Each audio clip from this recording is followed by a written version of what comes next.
నవంబర్‌కి వచ్చేసాం. వచ్చే నెలలో క్రిస్మస్ ఉంటది. 25న క్రిస్మస్, ఆ తర్వాత జనవరి ఫస్ట్ ఉంటుంది. ఆ క్రిస్మస్ సెలబ్రేషన్స్ డిసెంబర్ ఫస్ట్ నుంచినే బిగిన్ అయిపోతాయి.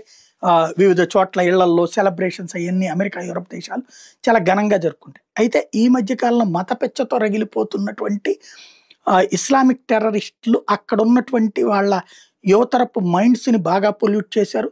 దానికి తోడు పాకిస్తాన్ నుంచి, బంగ్లాదేశ్ నుంచి, ఆఫ్ఘనిస్తాన్ నుంచి, సిరియా నుంచి, ఇరాన్ నుంచి, ఇరాక్ నుంచి ఇట్లాంటి దేశాల నుండి అక్కడికి వెళ్ళి చొరబాటుదారులుగా వెళ్ళినోళ్ళు, శరణార్థులుగా వెళ్ళినోళ్ళు, లేదా అమెరికా రక్షించి తీసుకెళ్ళిన వాళ్ళందరూ అక్కడ బ్రతుకుతా అమెరికా, యూరప్ దేశాలు. అక్కడ వాళ్ళు చివరికి సంసారాలు పెంచేసుకుని, వాళ్ళ జీవితాలు పెంచేసుకుని, కుటుంబాలు పెంచేసుకుని, క్రమంగా వెల్ సెటిల్డ్ అయిపోయి, వాళ్ళు ఇప్పుడు అక్కడ షరియా చట్టాలు కావాలంటూ ఉద్యమాలతో పాటుగా హింసాత్మక చర్యలకు పాల్పడుతున్నటువంటి వేళ, ఇతర మతాలకు సంబంధించిన కార్యక్రమాల్లో జోక్యం చేసుకుంటూ దాడులకు పాల్పడుతున్నటువంటి వేళ, ఈవెన్ రైళ్లల్లో పొడి చేయడాల దగ్గర నుంచి చర్చిల దగ్గర దాడులు చేస్తున్నటువంటి వేళ, ఏ ఇన్సిడెంట్ జరిగినా సరే కాల్చవతల పడేస్తామని ప్రకటించారు. Secretary of war Pete Hegseth America మిలిటరీకి ఆ పూర్తి అధికారాలు ఇచ్చాం అన్నటువంటిది చెప్పుకొచ్చారు.